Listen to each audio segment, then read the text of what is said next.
you so long? I'm sorry. Oh my God, I'm nǹkan tó ṣẹlẹ̀ ni pé wọ́n dá mi dúró ní local government gan. Sure, you understand? I couldn't finish on time. So nǹkan tó fà ni, and then you know traffic and all. I am so sorry. Kí ló ṣe? You look so dull. Baby. Come on, man. Talk to me.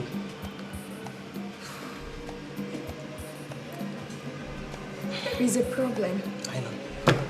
Should you about to pè mí lórí phone? Want to mọ̀ pé something is wrong. What is it?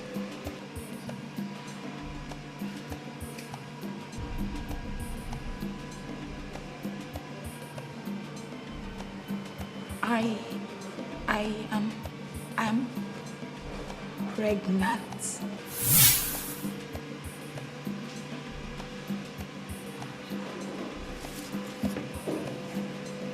You're pregnant.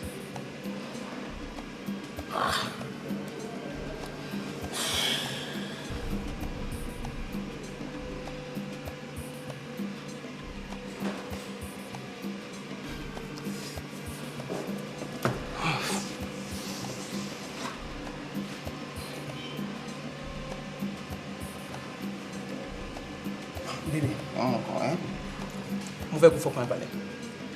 Put your mind at rest. Abortion is not an option. I don't know. I can't just think straight.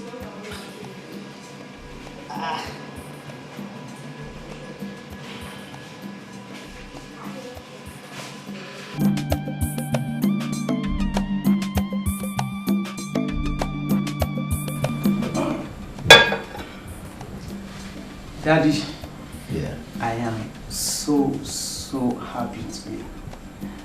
Finally, I am free like a bird. So, Miss Siri, believe me, you've really made me proud. Truth be told, you've not disappointed me. And èmi náà máa jẹ́ kó mọ̀ pé ó ní bàbá kan bàbá ara tó mọyì ọmọ. Daddy. Yeah. I have a request. Just one. Go ahead. Before any work at all, Nkoko fẹ́ cool off in the UK for some time. Àtìgbà wo ló ti ń ro ògbélé náà? Anyhow, I don't see that as any problem. You get it? I think you have 2 weeks because there's still a whole lot of works to do. No, Daddy. I wasn't planning for 2 weeks. 2 months, my fellow. 2 months. It's okay. Thank you. You're welcome. One more thing. Just this last one. Kí lẹ pè orúkọ store tẹ́ ti ra ring tẹ́ fi engage mom sí mi. You know what? Daddy, I made a promise to myself that if I am ever going to get married, store yẹn kankan, mo ti fẹ́ ra ring ma fi engage ìyàwó mi. Oh, you got taste. You got taste. Like that.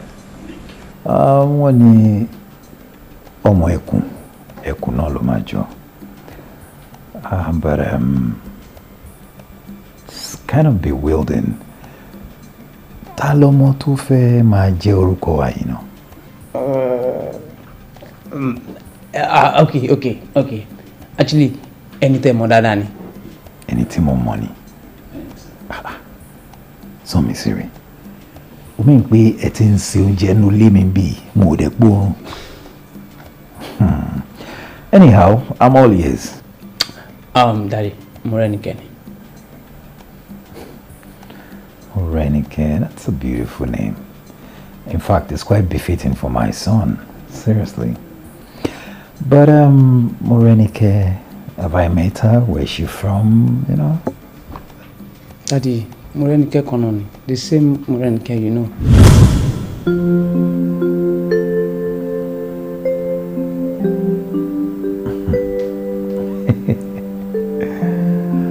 Oh, son, I'm so sure you're joking. Come on.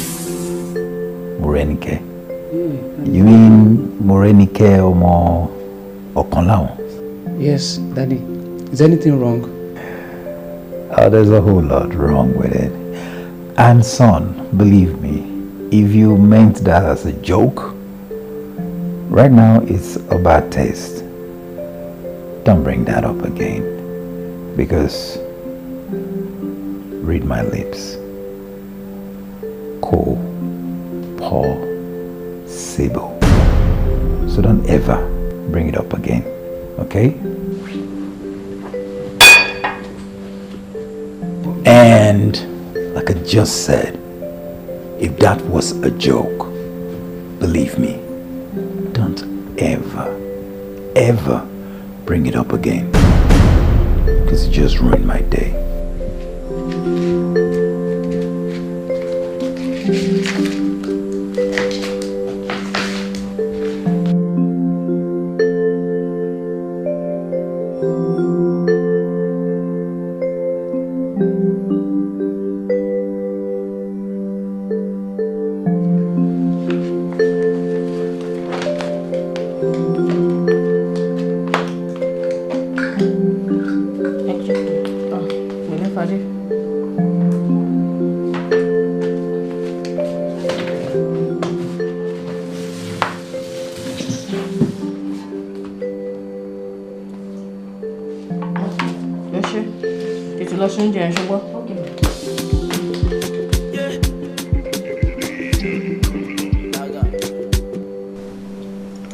Hello?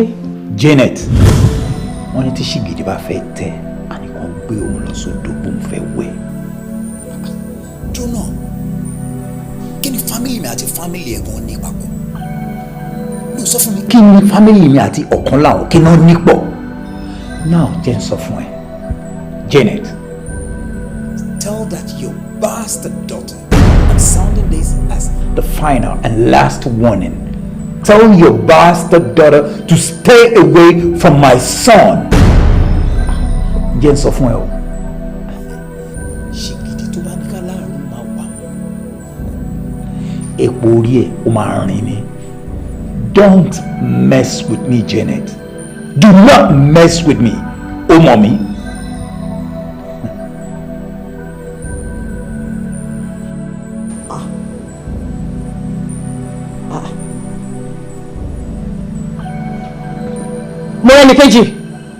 Morenikeji!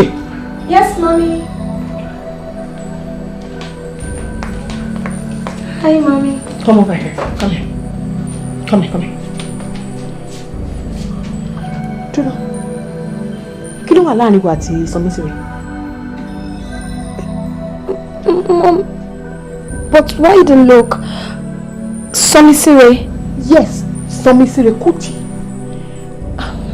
Mom, okay, please. Oh, okay. Easy. Yeah. What you take it easy by? So, kí ló wà láàrin méjèèjì? Somisire, yeah, we're dating. Somisire is my fiance. Shut your mouth. You're dating. Wo, tẹ́tí ẹ̀ kò gbọ́ mi dáadáa. Ṣé láti bí báyìí dé America àti láti báyìí dé ọ̀run wo kò lè work. Not even your dreams. Ló máa fẹ́ra yín. But mommy, why? What's going on? Kí ni problem gangan? Oh, you're asking me stupid question, Abi. Huh? Ìgbà ọmọ ni bú ni ọmọ yìí. Will you get out of my sight? Out! Come on, go for it back. Hey, lè fẹ́ra yín, and that is it. Hey. Somisire Kuti. Baby, kí ló ń ṣẹlẹ̀ gangan? Mọ́mì tẹ̀ náà tún fárígá. Wo, baby, ó ti sú èmi o, ọ̀rọ̀ yóò yé mi mọ́. Wo tí máa sọ fún yín pé kò sú èmi náà, irọ́ ni mo pa. And none of them has been able to give us a reasonable point behind their actions. At least tó bá pé anything wà ńbẹ̀ ni ó yẹ kó jẹ́ ká mọ̀. A kí ẹsẹ̀ kan sódò ọ̀ní ń fà wọ́n gbọ́ pé mo fẹ́ propose lásán wọ́n fariga báyìí tó bá gbọ́ pé o ti lóyún kọ́. Well, Sami, I think that should be the next line of action. Yes, a ní láti sọ fún wọn because tó bá ti mọ̀ nísìnyí gbogbo ìtọ́ ń ṣe yìí wọ́n mọ̀ pé kò sí nǹkan táwọn lè ṣe sí mọ́. Ká ló máa sọ fún wọn wo bí mi ò ní courage mo lè fi face máa yẹn. Tó o bá lè sọ fún wọn èmi á sọ fún wọn. Fún mọ́ mi náà mi ì mọ nǹkan tó máa ṣẹlẹ̀ náà but at least ó ti ṣẹlẹ̀ náà ká tẹ̀ sọ fún wọn ká dẹ̀ mọ̀ next. wọ́n máa mọ̀ náà ní nǹkan tó fẹ́ ṣe sí wọ́n máa mọ̀ ní ó kàn jẹ́ pé.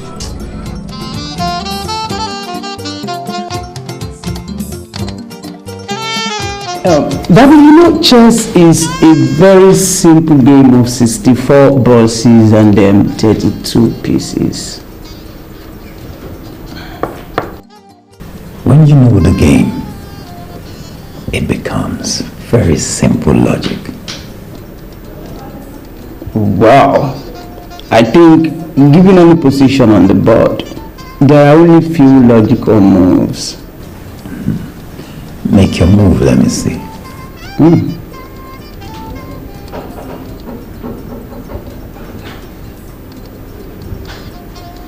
Okay.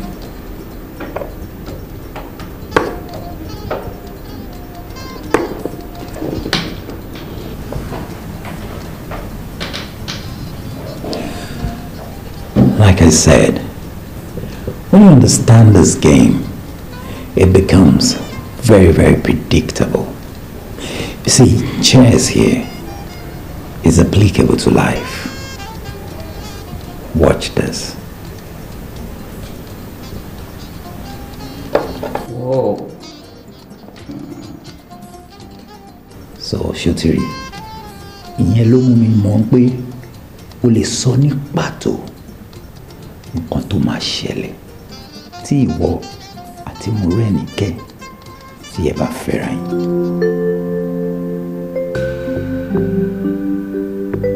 Call me to Fido. That's the craft on the beat.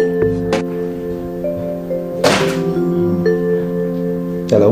Kuti, wo nǹkan tí wàá tọrọ ẹ tẹ ẹ wá ìdí ìsùkọ ẹ gbàgbọ́dọ̀ rí ìdí ewúra o. Tí wọ́n sọ ẹbí mi mọ́ ẹbí tiẹ̀ láti òde ọ̀rọ̀ ni. Mo tún sọ tẹ́lẹ̀ mo ní ìtú. Kí ló wá dé? Ọmọ wa wọ sùsùsùsù òun àti ọmọ tìbí mọ́lẹ̀ ó fún lẹ́yìn. Wo tẹ́tí ẹ̀kọ́ gbọ́ mi ṣé ìgbà tí màá bá ìwọ àti ọmọ ẹ̀fà. Ara yín wá kọ́ nílùú yìí bẹ́ẹ̀ mo sọ fún ẹ. Nonsense.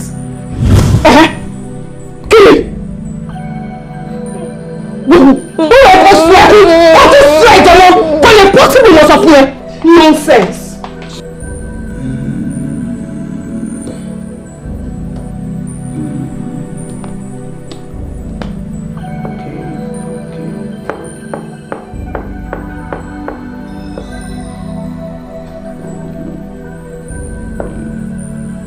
Sọmisire, ṣé òótọ́ ni pé o fún Mọ́rẹ́níkẹ́ lóyún àbí wọ́n ń pa irọ́ mọ́ ẹni? Can you look up when I'm talking to you?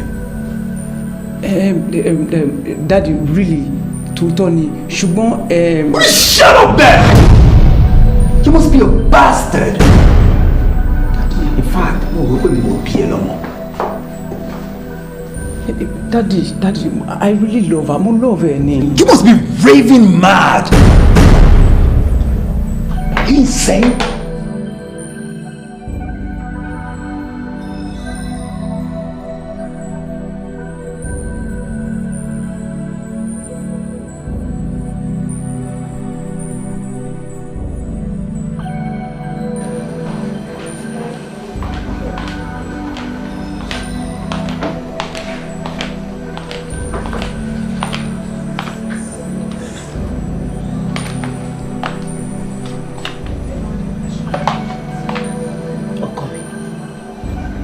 Mọ́rẹ́níkẹ́jì, kí ló ń ṣe ẹ́? Wọ́n sáàbù wa lóúnjẹ, ò jẹun. Ó ní wọ́n tún gbé ápù fún ẹ, ò tún jẹ. Ọkọ mi kí ló dé? Nígbà tí kì í ṣe pé o bá wẹ̀, kí ló dé ọkọ mi? Come on, talk to mommy now. Mommy. Ṣé mo lè bá yín sọ̀rọ̀? Why not, darling? Talk to me. I'm your mother, and I should be your best friend. Okay. Mommy. Yes, dear. Kí ni nǹkan tó ń ṣẹlẹ̀ gangan? Kí ló tẹ́ ṣe mọ́rọ̀ ilé kókó báyìí? Somisire and I are graduates. Somisire is a cool dude, is handsome, nice, caring, intelligent. Above all, he's from a good home. Kí wá ní nǹkan tó ṣẹlẹ̀? Kí lẹ tún fẹ́? Nice and caring? I don't know. Good looking? Good for him. Intelligent? His father's advantage. Mom, kí ni Somisire ṣe fún yín? Why tí ẹ ṣe hate gangan? Hate? Don't get it twisted. I hate Somisire. In fact, I don't have any problem with him. So mo ní problem pẹ̀lú ìdílé tó ti wá. Pàápàá jùlọ mo ní problem pẹ̀lú igi tó ti ara ẹ̀ jáde. Look here. Mo rẹ̀ ní kejì ọmọ mi. Sórí àwọn nǹkan wà tí kò yí ẹ tèmi á ṣàlàyé fún ẹ. Sórí nílé ayé ọ̀pọ̀lọpọ̀ nǹkan ló máa ń wo ẹ̀dá láyé tó jẹ́ pé kìíní yẹn gangan tó wo ẹ̀dá yẹn ó lè ṣekú pààyàn. Ó ń lọ̀rọ̀ ìwọ àti Somisire. See, let me tell you what you don't know. So before you were born, family tiwa àti family Uncle Kuti used to be best of friends. So how did you know yẹn kò sọ nǹkan kan tó dáa rárá? And this is the same trend tí senior sister tó tọ̀lọ̀ lọ́jọ́ kìíní àná. Tẹ́mi ń pariwo má fẹ́ ọmọ Kuti o tó fi àáké tó ní tó láti ọmọ Kuti gangan ló wù òun tẹ́mi méjì fi jọ sá kúrò lé kó tó di pé wọ́n gba ọ̀nà Àbújá lọ tó fi ní plane crash. And now same thing is happening second time. Èmi ò wá ní jókòó síbẹ̀ kí wọ́n lajú mi sílẹ̀ báyìí kí tàlùbọ̀ kò wọ̀. I will not. Okay, Mom. Ká sọ pé mi ti wà nínú situation yìí nísìn ọ̀rọ̀ yóò bá dùn sọ. Èmi ò ṣàmọ̀ pé mo ti lóyún. I'm pregnant for Somisire. Situation. Oyún. Tó bá lóyún kọ́. Wọ́n ayé ló ti lóyún. Ayé náà ló ti máa yọ. Àkàṣọ nínú wa pọ́n bẹ̀rẹ̀ bàbá wa bẹ̀rẹ̀ rẹ̀. Oyún.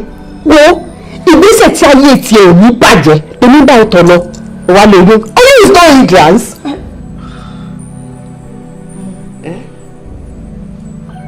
Nǹkan tẹ́ sọ nísìn ẹni ilé ayé yìí náà láti ń lóyún. Lóòótọ́ ni ilé ayé yìí náà láti máa ṣe. Now, simple. What? Kí ló ń ṣe é? Kí ló ń ṣe bí pẹ́pẹ́yẹ? Wò kó sọ́dọ̀ ń bẹ̀. Kí ni? Sọ́kọ́ yẹ̀ ló ṣe jẹun. Ló ṣe jáàpù. Wọ́n wà òkè.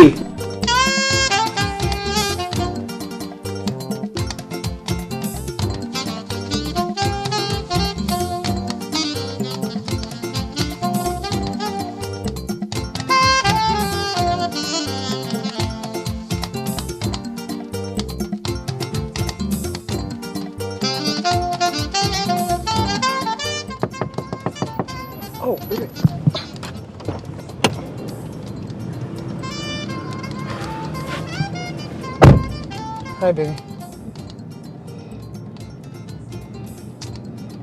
Somisire, ó ti sú mi o. Wo ilé wa ń gbóná gan nísìn. In fact, mọ́mì gan ò gbọ́dọ̀ mọ̀ pé mo kúrò nílé. Mo yọ jáde ni. Wọ́n ti believe pé tí má ti jáde báyìí, ọ̀dọ̀ ẹni mò ń bọ̀. Baby, I am totally confused. Tí bá sọ pé gbogbo nǹkan yìí ó yé mi, irọ́ ni mò ń pa. Kò yé mi mọ́. I don't even know what next to do. And then our parents were méjèèjì. They are making this situation more worse. I don't know how best I can handle it anymore. Bóyá ká kúkú lọ terminate it. If only that would make peace. Somisire. Kí ló sọ nsìn náà? Did you just say that? I am highly disappointed in you. Is this how far you can go to fight for our love? No, baby. No, wait. Hold it. No, baby. You see. O mean pé kí èmi lọ abort. So you never really loved me. No, don't. Somisire, you're nothing but a liar. No. It's okay. It's okay. I'll do what you want. No. But just know that it is over between us. Morenike, no. Mo. Morenike. Morenike. Mo. Morenike.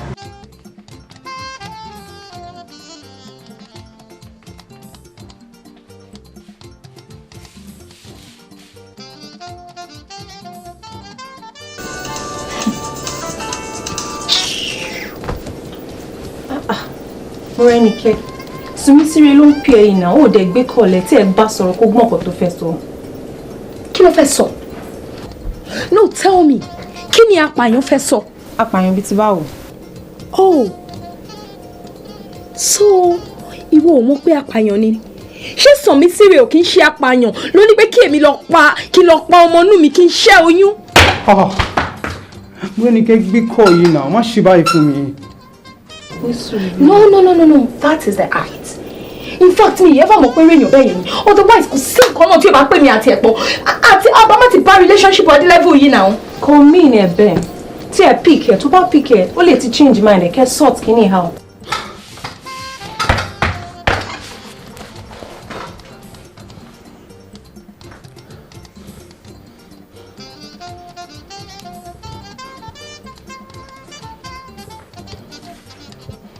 Sharinsin, òun ló tún pè ńsìn. Let me pick it and talk to him.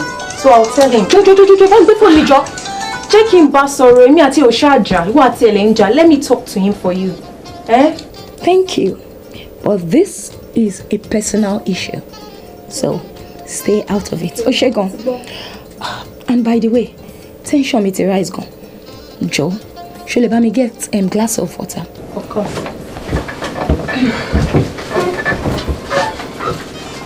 Sure, thank you.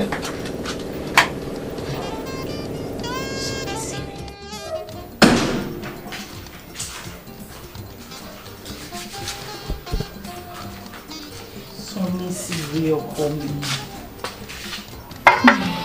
Somisire ọkọ mi. Kí ló dé tó jẹ oúnjẹ tí mo gbé sí inú ilé fún mi? Mommy Sam, ebi ò pa mí. I am not hungry. Okay, no problem. I can understand what you're going through. Mo fẹ́ kó mọ̀ wípé nǹkan tí àgbàlagbà bá rí lórí ìjókòó, tọmọdé bá dìde. In fact, kó nàgà, kò lè rí o. Kò kí ń ṣe pé bàbá ẹ̀ ò fẹ́ràn ẹ̀, tàbí bóyá kò fẹ́ kó ṣègbéyàwó. Ṣùgbọ́n ìgbéyàwó kì í ṣe nǹkan tá à ń sáré wọ̀. As a man, you still have so many things to learn about marriage before going into it. So you just have to take it easy. And everything will be fine. Ìṣkò dẹ̀ máa wò. A ṣe ń tọ́ ẹ as ọmọ wa ni. Ó tí tó tọ́ yàn. Mommy Sam, even after university, mo love Morenike now. Mi lè ní kó lọ ṣẹ́yún. Oh, no. I am not even in support of that. Even the Bible is against it. Èmi ò ní kó sọ fún kó ṣẹ́yún. Ṣùgbọ́n mo mọ̀ bàbá ẹ̀ dáadáa. I've been working with him for so many years now. I think I know at least everything about him. Mo mọ̀ pé I need time. I need to take it easy. Just give him some time, Everything will be fine by God's grace. Thank you so much, ma. Thank you. But kí ló wá dé? Sam lóhun tí ń pè é látàrí ó gbé kọ̀lẹ̀. Ṣé lórí ọ̀rọ̀ yìí náà ni? No. Our phones no are in the. As soon as Simba's walking in, I'll call him back. Okay then, are you sure? Yeah, I'm very sure. Okay then. Thank you so much. Mama. I will take it. I will not take that from you. Come on. Take it from me. If I can be done, you won't roll me now. Wo, èmi yẹ. Èmi ló dẹ̀jẹ̀ lé lórí. Èmi dẹ̀ ló lórí ilé. Nǹkan tí mo bá fẹ́ ni mo bá mi fẹ́. And my decision is that oh, mi fẹ́ sọ mí síre. Tó bá fẹ́ sọ mí síre kò lè sọ mí síre rárá. Bẹ́ẹ̀ ni mo sọ. Mommy. Lóòótọ́ ẹ̀yin lẹ bí mi. Ṣùgbọ́n nísìn mo ti dàgbà, mo ti tójú bọ́. Mo dẹ̀ ti mọ nǹkan tí mo fẹ́. Ṣé rí bẹ́ ṣe wò mí? Ọmọ sọ mí síre wà nínú mi. And ojoojúmọ́ ló ń dàgbà sí. So there is nothing you can do. Oh darling, this is what I can do. So ẹgbẹ́ mi ṣe ń grow. Mo ní agbára láti stop growth ẹ̀. Yes, torí a máa flush yẹn. Mọ́mí yà á lè flush ni. Kò possible. Mummy, ìmọ̀ wo bẹ ṣe ń sọ̀rọ̀? Jọ, báwo mo ṣe ń sọ̀rọ̀? Ẹ tí ẹ sọ̀rọ̀ bí abiyamọ. Abiyamọ ni mí. Abiyamọ gidi ni mí tó fẹ́ ilé fọ́mọ ẹ̀. Abiyamọ gidi ni yín. Ẹ dẹ̀ sọ pé fẹ́ flush oyún yẹn. Ẹ jọ̀ọ́ ẹ sọ fún mi, ibi tí ẹ ti ń flush ẹ̀, ǹjẹ́ èyí tí ẹ rò pé tí nǹkan kan bá ṣẹlẹ̀ sí ni, tí bá gbàgbẹ́ kú àbí nǹkan míì, kí ló máa ṣẹlẹ̀? Wo ẹ̀yin àti Ọlọ́run jọ sọ wípé máa fojú sunkún ọmọ mọ́. Mi ò ní fojú sunkún ọmọ. Mi ò ní fojú sunkún ẹ o. It's not your fault. Oh. And I will take my decision. Oh. What do you want to do? Torí pé mo ṣì wà níbí báyìí, mo ń bá yín gbé ni. I know what to do. Oh, you know what to do. Ṣé èmi ni ìwọ dìdìrín bá sọ̀rọ̀? You know what do you want to do? Watch out. Kí n watch out. Watch out for what? Ṣé part 1 àbí part 2 àbí part 10? Talk mo ń bá sọ. My decision is that I will leave this house for you. Ìwọ náà mọ̀ pé wọ́n bí ẹ̀dá. Wọ́n bí ẹ̀dá. Wọ́n bí ìpọ̀lọpọ̀ bàbá ẹ̀yìn. Wọ́n bí wọn dájú wọn kò nílé. Wọ́n kò nílé. Ọba gbìyànjú ẹ̀. Wọ́n mú ẹ wá gidi ẹ̀ wọ́n rò pé lọ jalè ni. Nonsense èmi ló kẹ́.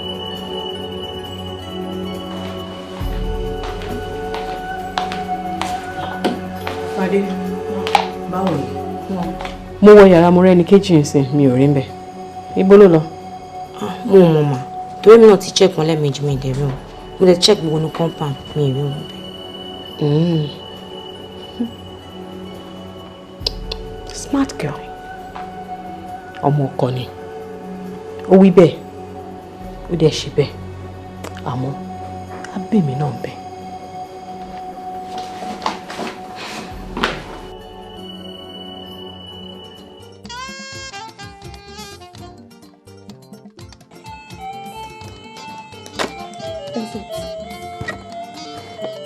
Press it. Ooh.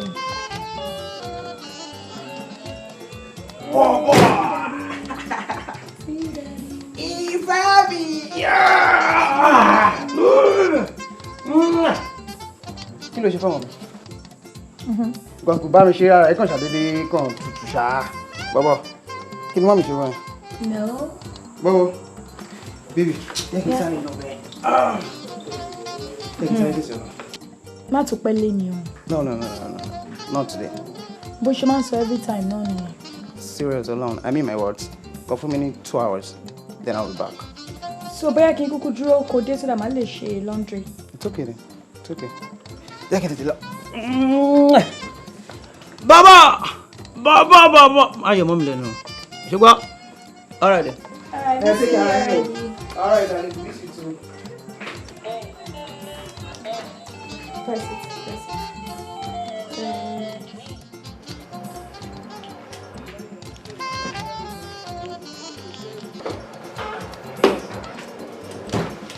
Sọmi, kí lélẹ̀? Bọ́ọ̀ ni, bọ́ọ̀ tán fi ń gba World Cup. Condom. Sọmi, báwo ni condom ṣe dé inú àpò ẹ̀? Níbo ló ti rí? Ó hù ní, ó lálẹ́ hù síbẹ̀ ni. You know what? I am tired of your endless lies. Kí ló dé náà? Ṣo fẹ́ ṣe mí léṣe ni? Kì í ṣe àkọ́kọ́, kì í ṣe ẹ̀kejì ẹ ni. So, mú mi mọ nǹkan tó ń rí nígbà tán ni pé kí n má fẹ́ ẹ. No, Morenike, you are taking it too far. Oh. Ṣòro ọ̀rọ̀ condom yìí má jẹ́ kó dá wàhálà sílẹ̀ láàrin wa. You know, prank ni ọ̀kan lára ọ̀rẹ́ mi ló máa fi síbẹ̀. You know I don't use it. Mi ò like it for anything. Yeah, tell me. Mo mọ̀ ẹ́ gan. kí mú ẹ ní ọ̀rọ̀ ọwọ́ báyìí wàá yọrọ ẹ̀ lọ kí ló dé náà bí kò wọlé kí feminine body spray máa ń lára ẹ àbí kí lip gloss kó ti yí iṣẹ́ tẹ kó sọ pé ènìyàn oh god. No, see, má stress ara ẹ sórí ọ̀rọ̀ condom yìí is not possible. Come on. Morenike, baby.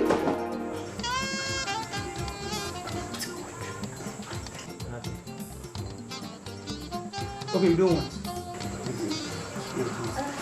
Wait, ìfẹ́ dàpọ̀ ní sùúrù.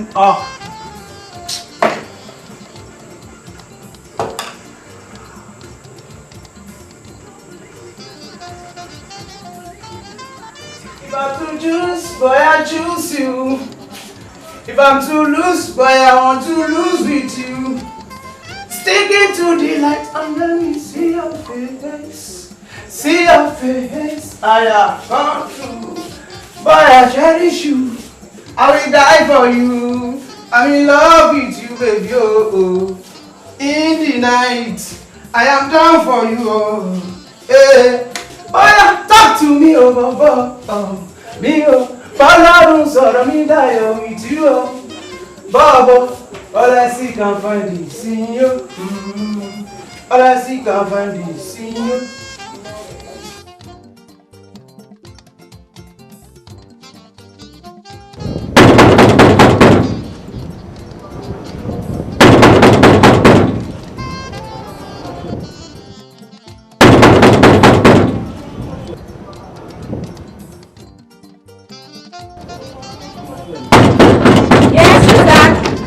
Hold on.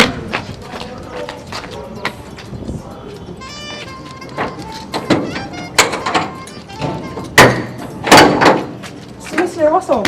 How far? Moreni kankan. Moreni how? Orúkọ Jumbo ni kò sí ní báyìí. What do you mean she's not here?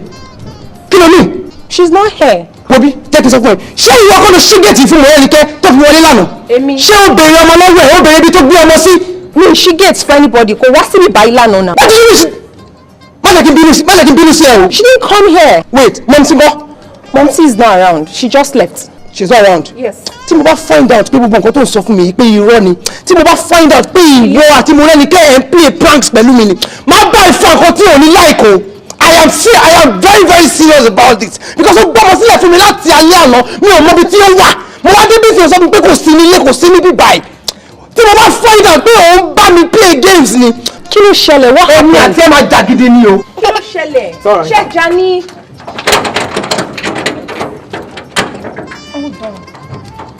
Ṣé Jani?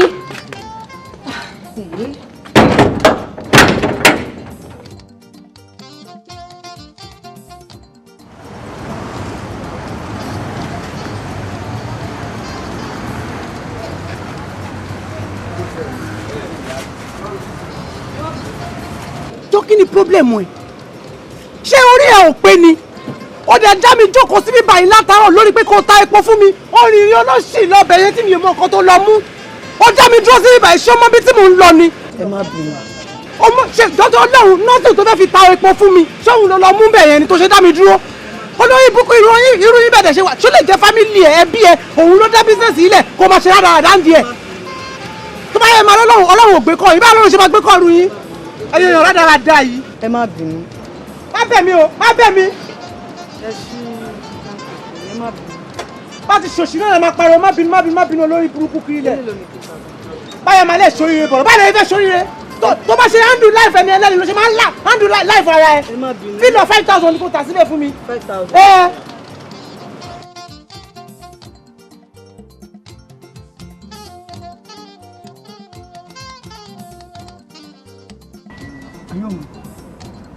Biscuit, you want some?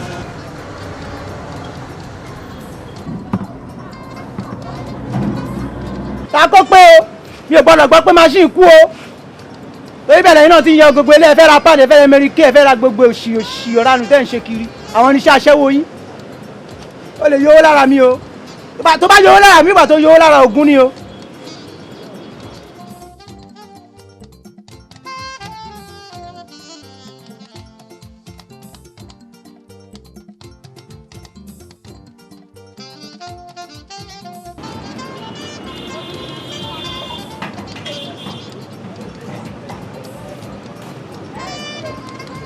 Mo ti ṣe tán sá owó.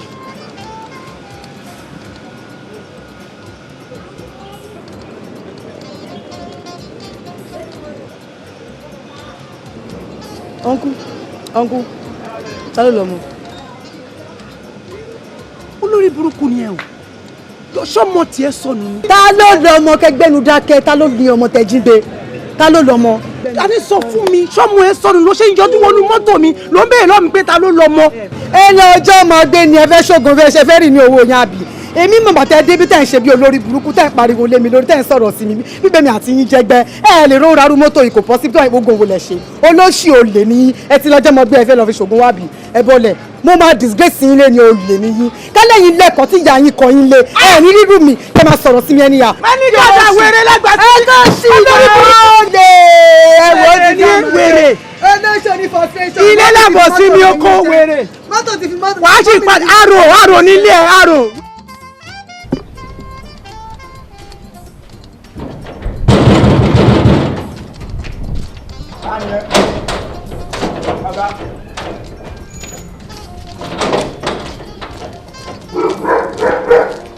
It's been a long day without you.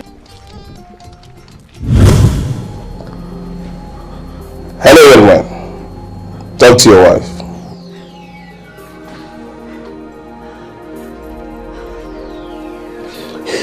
Hello, baby. Monica, hello. Baby. Dennis, sorry. Mary.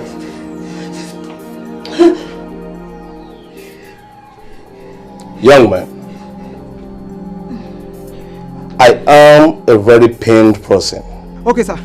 And that makes me a very angry man. Okay, sir. Kí ni tó wà wájú mi ò gbà mí ní ìṣẹ́jú kan láti pàdánù.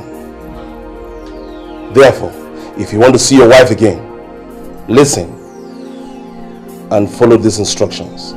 Okay, sir. Okay, sir. Okay, sir. Mommy Sam! Mommy Sam! Mommy Sam! Mommy Sam! Mommy Sam! Egba.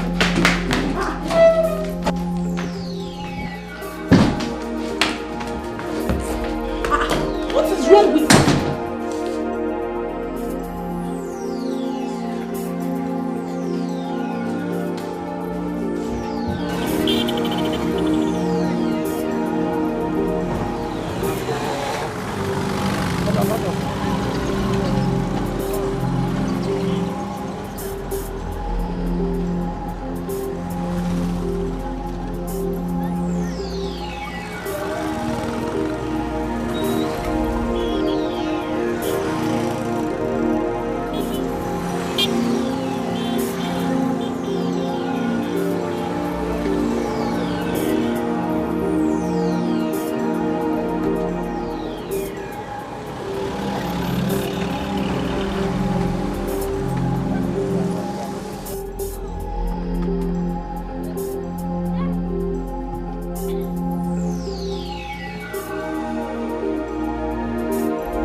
Hello, sir. Yeah, hello. Okay. Ṣé o ti dé Paola Geshin Street? Mo wà ní junction Paola Geshin Street. Oh, beautiful. Ṣé kí n yà wọlé ni? What street here? Okay, sir. Okay.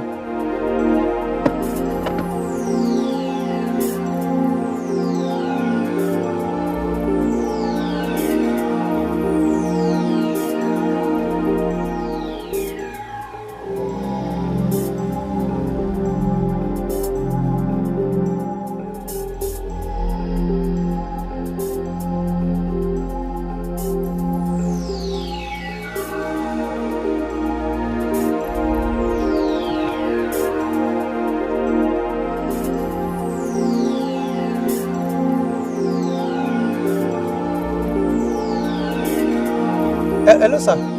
Yeah. Mo ti wà ńbẹ̀, sir. Yes. You will see a kiosk. Oh, okay. Lẹ́yìn kiosk here, there's a viewing center. Yeah, mo ti rí. Why do viewing center in one hand is chalkboard notice? What display features matches for today? Manchester and Burnley, Leicester United and Hull City. Oh, okay, sir. Oh, beautiful. Yes. Now, beside the viewing center, there's also a carpenter workshop. Don't must be technically, the viewing center is between the kiosk and the carpenter workshop. Oh, beautiful. Now, good is okay. Oh, okay, sir. We will move the viewing center. You will see a brown envelope. Oh, mo ti rí. Pick it. Okay. Open it. Read it. And follow all the instructions there.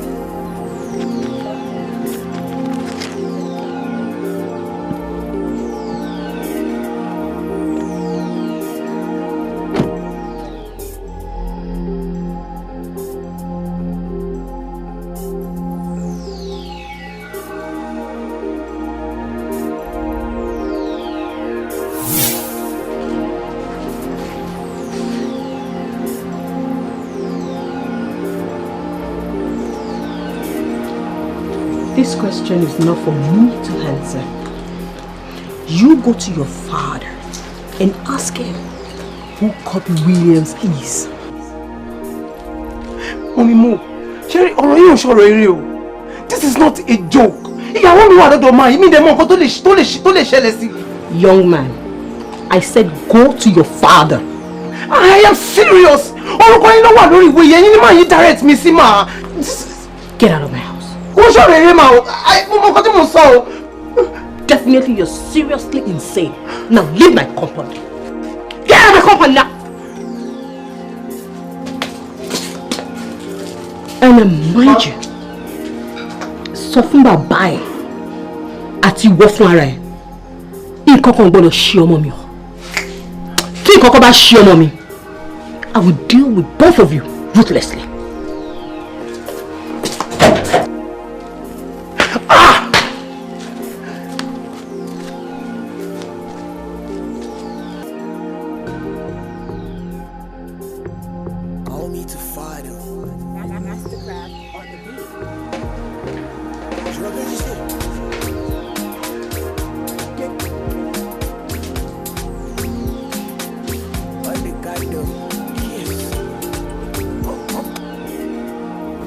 Janet. Hello, Kuti. Yes, come me today. And he has my daughter. You know what that means, right? Was èmi mọ̀ pé bó pẹ́ bóyá Kobe máa jáde. And now he's out. Okay. Daddy!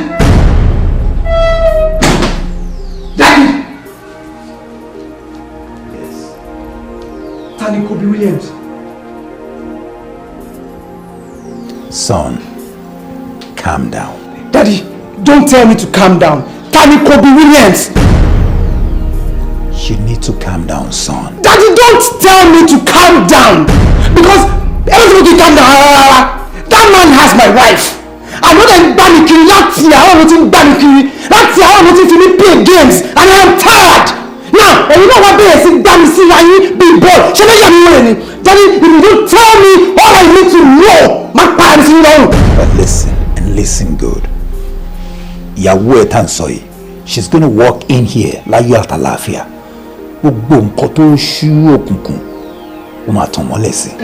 Gbogbo nǹkan tó ṣú òkùnkùn yẹn gbogbo òun ni fọ́nà. Now, be calm. Mommy Sam! Mommy Sam!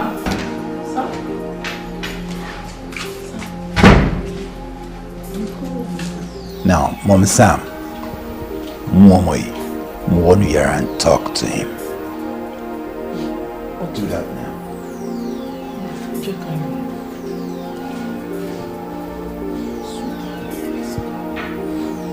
And Mommy Sam, make sure pé kó kúrò nílé yìí until further notice. Okay, sir. Go.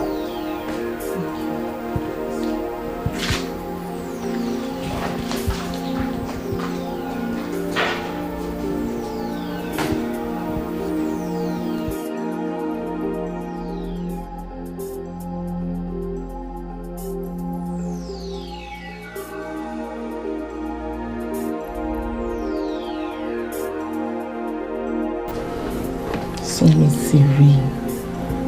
Take it easy. Everything will be alright. Ìwọ náà ṣàgbọ́n nǹkan tí bàbá ẹ̀ sọ lẹ́kọ̀ọ́. Wọ́n ní kó take it easy. Bí gbogbo nǹkan máa lọ létòlétò bá ṣe fẹ́.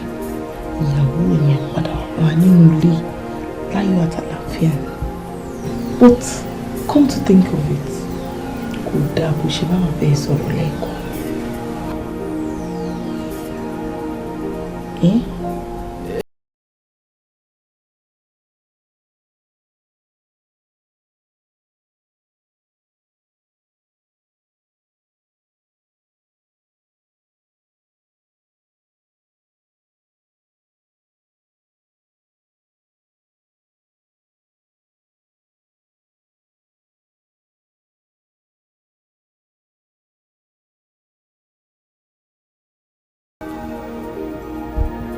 Hello? Hello, boy. Oh, Kuti.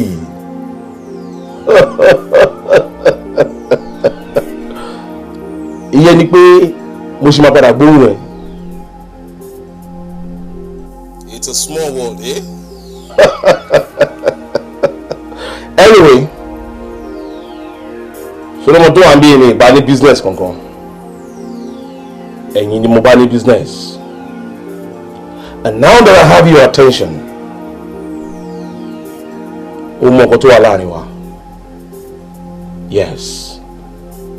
Ada kẹ wá bẹ ṣe máa yọjú síbí.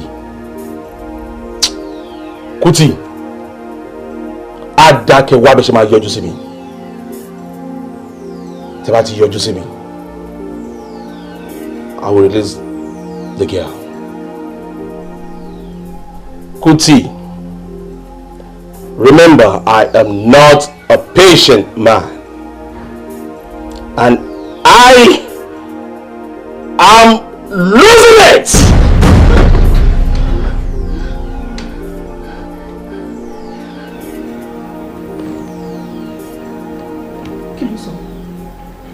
What did he say? Calm down. Daddy, kí ló ló ń fẹ́? Go to your room. Kí tí máa wọnú yàrá lọ ni? Wọnú yàrá lọ. Kí máa wọnú yàrá lọ? Go to your room. Can you go? What did he say now? Now, Jane. Yes. We need to talk. Really? Me say B. Èsì rèé. Kó tí jọ, kí la máa ṣe? Kí ni wàá ti ta ni máa ṣe? A máa fún lẹ́tọ̀ọ́ ẹ̀ ni. Listen, gbogbo òun fẹ́ rí wa yẹn. Torí ẹ̀tọ́ ẹ̀ tó wà lọ́wọ́ wa ni. Àdẹ̀lẹ̀ dálẹ́bi. Ṣorí bẹ́ẹ̀ mi ṣe wà yìí, mo ti ṣetán láti yọjú sí. Torí pé mo mọ̀ pé mo lẹ́tọ̀ọ́ ẹ̀ lọ́wọ́, má dẹ̀ kó nǹkan ẹ̀ fún. Yeah. Ẹ̀tọ́ ẹ̀. Ibo kí n ti rí? Níbo ni kò ti rí? Ó máa wá ni. Mo ti ná. Tó bá ti ná owó olówó, ó máa wá bó ṣe máa rí ni. Ìgbà tá a sá owó agbára, tá a sá ipá, tá a sá agbára, tá a gbé bọ̀ yìí, tá a gbé padà sílùú. Ìwọ yìí kan náà ló ní ká fi sílẹ̀ síbẹ̀, ó máa mọ nǹkan tó máa ṣe. Ó tọwọ́ bẹ̀ tó ẹ̀, ó ná. So wá nǹkan tí ìwọ náà máa ṣe, wá ibi tó ti máa rí owó ẹ̀ kó lọ kó fún. Torí bẹ́ẹ̀ mi ṣe wà yìí, mo lè jẹ́ kí àwọn ọmọ tí wọn ò mórí tí wọn ò mẹsẹ̀ kó máa forí fá nǹkan tí ò ṣe tiwọn. Kuti jọ gbà mí. Kí n gbà ẹ́? Gbà mí o, mi ò lè rí. Ṣé ń tọ́ ni? O ò lè rí. Mi ò lè rí o. Ṣé pé o gbé owó mi ni? Mo pe níná lówó náà. Owó dùn náà. O dẹ̀ gbọ́dọ̀ wá owó olówó kó lọ kó owó ẹ̀ fún. Èmi máa yọjú sí, mi dẹ̀ máa fún ní ẹ̀tọ́ tiẹ̀. So bí wọ́n ṣe fẹ́ yanjú yẹn láàárín ìwà àti ẹ̀, òun ló kù. Òde jọ bá mi sọ ṣé tó bá mi sọ yẹn wọ́n sọ fún ẹ padà ọlọ́run gbọ́ wá sọ. Ṣorí lálẹ́kẹ̀ mi good yẹn sọ fún ẹ pé mo nǹkan tí mo fẹ́ ṣòtìrí èmi bẹ́ẹ̀ mi ṣe wáyò mo lè jẹ́ kí ọmọ tí ò mọwọ́ tí ò mẹsẹ̀ kó máa forí ẹ̀ kó máa fi fá nǹkan tí ò ń ṣe tiẹ̀ so bí ṣe wáyé mo ti ṣetán láti yọjú sí máa dé fún ní nǹkan ẹ̀. I'm telling you. Kò tí jọ ràn mí lọ́wọ́ òdejọ́ náà bí kò yá mi má mi sọ. Daddy èmi tún ti lọ èmi ló pé ọjọ́ kẹta tí mi ò ti fi ojú mi kan ìyàwó mi ọmọ ẹgbẹ́ wà nínú ilé bẹ́ẹ̀ ó sunkún lójoojúmọ́ ibi ọtí ẹ̀ ní lára ẹ̀ wá àkọ́kọ́ ṣe sí ẹ̀ kò jókòó sí ibà ẹ wá ní kí n má jáde ẹ ti mọ́ ní ọ̀tọ̀jọ́ ẹ ní kí n má jáde automatically èmi gan ẹ ti kidnap mi.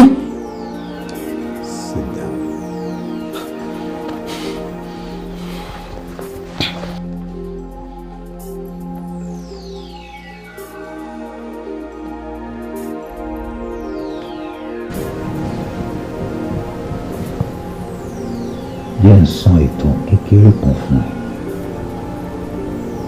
Ní ìgbà tí ìwọ àti ẹ̀gbọ́n ẹ tó padà ṣaláìsí tẹ̀sí wà ń kékeré, èmi àti ọ̀kan láwọn èyí tó jẹ́ bàbá ìyàwó tiẹ̀ àti Kóbì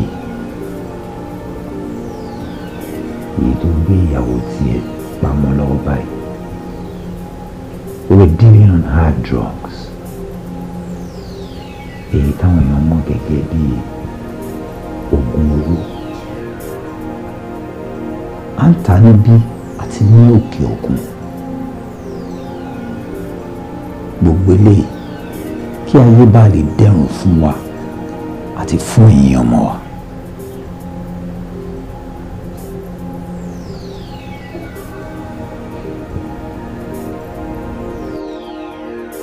Gbogbo nǹkan lọ déédéé láàrin wa gẹ́gẹ́ bí ọ̀rẹ́ sí ọ̀rẹ́. Lọ́jọ́ kan mo gbé iṣẹ́ lọ sílùú òyìnbó, but unfortunately iṣẹ́ yẹn já.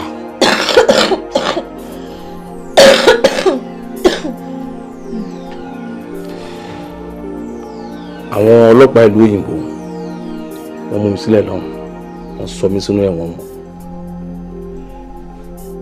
I was there for 2 solid years.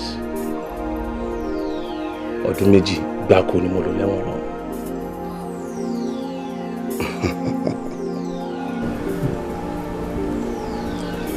Ṣé lóòótọ́ ń pe ẹni tó bá wà lẹ́wọ̀n kó mọ ohun tó bá ń ṣe tiẹ̀? Ní ìgbà tí òun yìí tó kan àwa pé wọ́n ti ti Kobe Williams lẹ́wọ̀n àtàgbọ́ Nàìjíríà ní báyìí, a sá gbogbo ipá àti agbára wa láti rí i pé wọ́n gbé Kobe láti wá ṣe ẹ̀wọ̀n Nàìjíríà ní báyìí.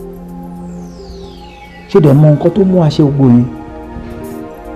Torí pé a mọ̀ pé agbára wà, owó náà dẹ̀ wà fún wa láti yọ jáde tó bá ti wọ ẹ̀wọ̀n níbí.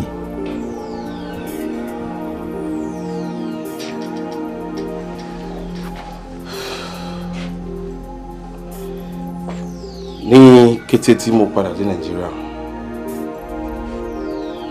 as suspected, wọ́n arrest me, wọ́n sọ mí sẹ́wọ̀n. But ẹ̀rù ò bà mí. I wasn't afraid because a ní owó, a ní agbára, and we know people in high places. Ṣùgbọ́n ẹni agbé ojú ogun lé òjò ní agbá. Ọjọ́ gorí ọjọ́, oṣù gorí oṣù, ọdún gorí ọdún. I did not see my friends. Neither did I hear from them. Suddenly, lọ́jọ́ kan,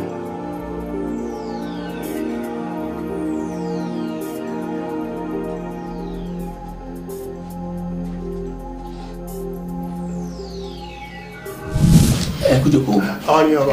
Ẹ kú ọmọdé sìn. Ok. Ẹ kú ṣe. Àwọn ni ẹ jàre.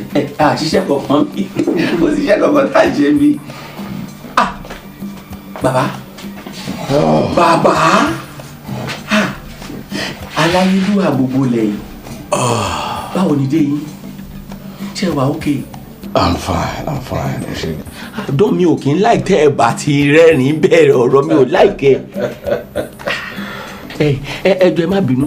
The other guy oníwèé ẹ̀kọ́ báyìí tí mo ní kó bá mi gbé fan àwọn fan náà sí ńlá yẹn wá sí ẹ má bínú sí language mo fẹ́ lò yẹn sí sẹ́ẹ̀lì ọ̀dọ̀ yín mi ò mọ orúkọ mi tí n bá pè bẹ́ẹ̀ ẹjọ́ ẹ má bínú. Ó gbé wá ayé ìbàtà lọ́sàn-án kò bá lù síṣẹ́ ẹ̀ ni ẹ ṣe gan báwo wá níṣẹ́ wa okay. Because ibi tẹ́ ẹ wà yọ́lọ́run ló fi yín síbi ó fi yín kẹwàá ní ẹ sí lẹ́wọ̀n àwọn agbọ́ntà wa ń bí ẹ rí uniform tọrùn tá a bá ti bàjẹ́ pé bóyá mi kàn wọ uniform lé ní ẹ pẹ̀lẹ́ sà ẹ wo sà ẹ bá mi kí wọn bàbá o. Àwọn ni aláyélúwà gbogbo bí tá a wà yìí kábíyèsí wa nìyí. Ọlọ́run tó bá sọ pé èèyàn kan Ọlọ́run ti fi jọba látọ̀run àwọn ni wọ́n ṣe wọ́n bí o mi ò mọ tí àwọn obìnrin yẹn rí tán fi wọ́n síbi báyìí o bọ̀ bóyá torí kan lè help irú situation àwa tó tàn bá sí ń bí àwọn ò ní máa gbádùn báyìí ó ti yé yín so ẹ bá wa dúpẹ́ lọ́wọ́ wọn àwọn ni wọ́n ń tọ́jú wa níbi tí mo láìkì yín dé mi ò gbọ́dọ̀ gbàdúrà pé ẹ̀ ní kú ń bí báyìí ni wọ́n ṣe wọ́n ń bí àwa lẹ́lẹ́wọ̀n uniform tàwa ó ní nọ́mbà tàbádàrán kan máa mú wa tọ̀dọ̀ wọn kò ní nọ́mbà kò ní ó ibùn ṣe ẹ wọ uniform rí sá tó bá wọ uniform bóyá á pàfẹ́ test ẹ̀ wò lọ́rùn wọn kì í ṣe pé compulsory ni ẹ jọ̀ọ́ ẹ bá mi dúpẹ́ lọ́wọ́ wọn ẹ wo bọ́n ṣe rí ẹ wà wá ṣe rí èmi ṣọ́ wọn àwọn ni wọ́n ní kán tì mọ́ bí kan bọ́n ṣe rí èmi mú rí ìyá jẹ́ wá gan bọ́tẹ̀ ìsìn adúpẹ́ pé àwọn relief wa ẹ jọ̀ọ́ sà ṣe rí gbà tẹ pè mí tẹ ní wọ́n fẹ́ wá rí yín wọ́n wá wò pé ṣé mò ń ṣe èrè ni màá gbọ́kọ̀ yín màá ní mi ò ní dáhùn ìgbà táwọn náà wá pè mí mi ò mọ bí wọ́n ti rí nọ́mbà mi bọ̀ mo mọ̀ pé ẹ̀yin ẹ̀ máa fún un so máa fi ní bí mo ṣe gbọ́kọ̀ yẹn even èní ni ní mi ní ìyàwó mi bọ̀ mo ò bí mi dá kó máa sọmọ lórúkọ lọ máa bá wọn lẹ́nu ẹni pé mo gbọ́dọ̀ wà ń bí ni so bọ̀ ẹ tí wàá ló wà confidential so mo bá kí n fún yín láyè kẹlẹ̀ láyè sọ̀rọ̀. Yeah, of course, no problem. Mo ṣọ́ọ̀gá wọ́dà òbí ẹ̀dẹ̀ tó máa gbójú ti tẹ́lẹ̀ lọ.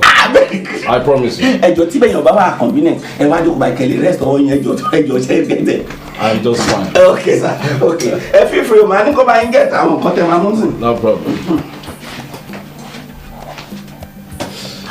Bàbá ọ̀gá bàbá mo fọ́ fún yín gan-an bàbá mo ní mo fọ́ fún yín tẹ́lẹ̀tẹ́lẹ̀ mo gbà mo wà lóyà àmọ́ oníṣìí mo tún wá ń fọ́ fún yín bàbá.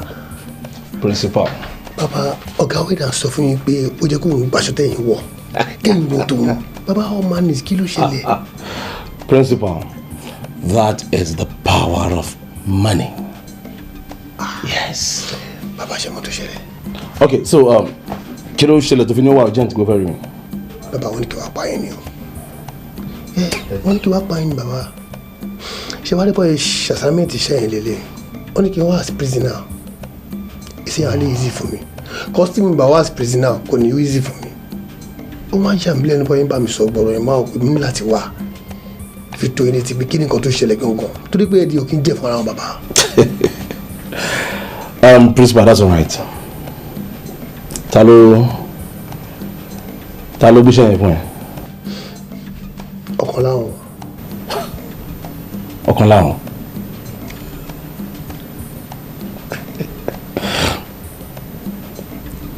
Why am I not surprised? Ọ̀kan láwọn.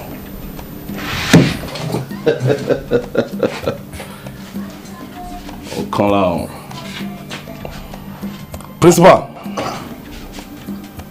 mo fẹ́ kó ṣe ní òkú tó bá sọmọ pẹ́ ló pẹ́ ń sọmọ ni. Thank you so much. I'll see you. Òkú tó bá sọmọ pẹ́ ló pẹ́ ń sọmọ ni. Ọ̀dàlẹ̀ ni. You guys are a bunch of traitors. Ẹni tó bá dẹ̀ dalẹ̀. What are you saying? Ó ti di dandan kó balẹ̀ lọ.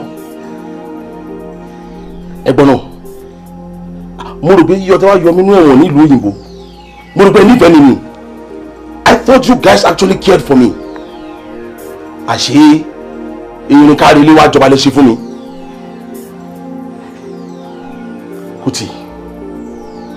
What did I do? Where did I go wrong? Kí ni mo ṣe fún ẹ tí wà àti ọ̀kan láwọn fi ní kó apá mi sẹ́wọ̀n? You're right. Pa ẹ́ sẹ́wọ̀n. O mọ̀ nǹkan pa ẹ́ ẹnìkankan fẹ́ pa ẹ́ sẹ́wọ̀n or anything. Listen, àtìgbà tó ti abduct ọmọ yìí tó dẹ̀ ń sọ pé ká yọjú sí ẹ. I'd known from onset pé ọ̀rọ̀ shares ẹ̀ your entitlement was what you were like fighting for. Mo dẹ̀ wọ́n pé yes, ó tọ́ sí ẹ. I'd made provisions for it tó yẹ mo sọ pé ká yọjú sí ẹ. I'm here and you're whatever you're tó ẹ ó wà lọ́wọ́ mi. So where did I go wrong? Really? Really? Janet. Ìwọ náà mọ̀ kankan pa àbí? Mi ò mọ̀ kankan pa ẹ̀.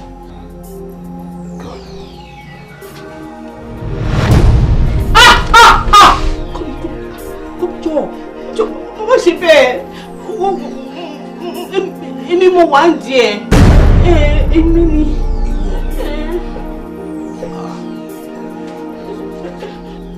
Sórí ẹ, mo kó sí ọkọ mi lórí pé kó jẹ́ kí apá ẹ sẹ́wọ̀n torí kí àṣírí wa bá lè bò. Ẹ̀dùnà. Kí ló fà tí ikú ní gbogbo nǹkan tá à ń sọ yìí? I mean, kí ló kan Williams lẹ́sẹ̀ ní gbogbo nǹkan tó ń sọ yìí? Don't know already. This guy has been incarcerated. Kò sí bó ṣe fẹ́ jáde mẹ́ẹ̀dẹ́n kí ló tún wá fa pé ẹ fẹ́ pa ọ̀ nǹkan kan bẹ́ẹ̀? Kí ló ṣe? Nǹkan ṣe yẹn. Time tó fún mi láti sọ gbogbo nǹkan tó wà ń di ẹ̀. Sórí, ó ní secret kan tó wà láàrin wa. Sórí ọmọ mi, Mọ́rẹ́níkejì àti ẹ̀gbọ́n ẹ̀ tó ṣaláìsí. Ó ní mo bí wọn fún. Janet, máa fi àwàdà kún gbogbo nǹkan tá à ń sọ yìí. Ta ló sọ pé bímọ fún? Ó ní bàbá wọn. Kò ń ṣe ọ̀kan láwọn. Kò bí. Ó dẹ̀ fi gbogbo eléyìí pamọ́ títí tọ́kan láwọn fi kú. Ó ṣẹ̀ṣẹ̀ wá ń sọ gbogbo eléyìí. Ń pé kó bí ni wọ́n bímọ fún. Obìnrin. Ìwọ Kobe. You are a bloody traitor. Ó ti gbàgbé ni. Èmi ìwọ àtọ̀kan láwọn, how we grew up. We did everything together. Ìwọ wá lọ lẹ́yìn òun báyàwó ẹ̀ láṣepọ̀. Well, look, it's not really. Etí obìnrin ni. Kí lè ṣe pé ibi gangan dédé ṣe ọkọ mi gangan mọ̀ sí. Ọ̀kan láwọn ó mọ̀ ń pa ẹ̀ pé òun ni mo bí wọn fún. Mr. Kọ́láhùn, báwo lára yín sùn? Adúpẹ́ fún Ọlọ́run gbẹ̀rù sí. Madam. Ẹ ṣeun dókítà. Ẹ kú tọ́jú wọn mà. Ọlọ́run tọ́jú gbogbo wa, ẹ̀mí ẹ̀dẹ̀ kú tọ́jú wa. Mr. Kọ́láhùn, Madam jẹ́ kí n mọ̀ pé ẹ̀ ń ronú. Kí ni nǹkan tó fà á kí lẹ fi ń ronú? Ẹ ní láti máa ronú náà. Vasectomy operation tí a ṣe fún yín yẹn, ẹlòmíì tán bá ṣe fún máa gbàbẹ̀ lónìí. Ẹ ní ìdẹ̀ rárá tó bá dẹ̀ jẹ́ pé iṣu ọmọ ló ṣe fà á tẹ́ fi ń ronú. Èmi bá advise yín kẹ́ lọ abduct ọmọ. Doctor, ẹ ṣeun gan-an, ẹ kú ojoojúmọ́ wa. Darling, má ronú mọ́ ṣùgbọ́n jẹ́ ká máa lọ lé. I think I have an idea. What? You mean? Yes, she's your daughter. Mọ́rẹ́níkejì. Ọmọ mi. I know you're weak. You're pretty weak, ọkọ mi. Jẹ́ ká gbé lọ sí hospital. Could you please? Jẹ́ ká gbé lọ sí hospital. Please, Jẹ́ ká gbé lọ. You'll be fine, darling. Darling, you'll be fine, okay? Ayé mi o. Ayé mi. You'll be fine. You'll be fine. Ṣùgbọ́n ọkọ mi. You'll be fine. You'll be fine. Baba, okay. She'll be.